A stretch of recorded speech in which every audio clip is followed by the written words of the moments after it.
Now, next is social media safety. Diba?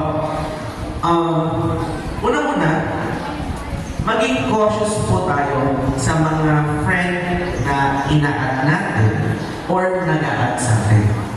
Sabi ko nga kanina, i-check mo muna kung active ba siya sa social media. Kung ilan ba yung friends niya, ilan ba yung post niya. Kasi nagpapagka pala siya na kakilala mo, pero scammer pala yung nag-a-add sa'yo. Kasi goal nila is makita yung iyong mga post or yung iyong mga information. Pangalawa is limit your personal details. Okay? Wag naman mo ipopost sa social media yung mga ID mo, address mo, number mo, and yung mga daily routines. Okay? Wag na wag po. For example, punta ka sa beach, nag-picture ka, kung gusto mong araw ngayon. Uminom ka ng kape sa Starbucks, nag-selfie ka, i-post mo agad yung picture mo sa social media. Okay.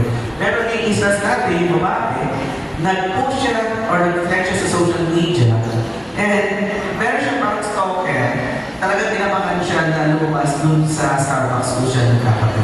Kasi pinost niya real time kung nasan siya. Okay ba? And learn how to spot fake accounts.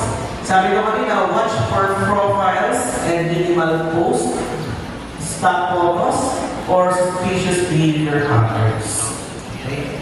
And another one is be suspicious of urgent man requests, especially from accounts claiming to be friends in distress. Okay? And meron ko isa pang i-share in social media. Okay? Nakita ko ito nung panahon ng pandemic. I forgot kung saan page ko na post, pero humingi kasi siya ng tulong sa mga tao. Bakit?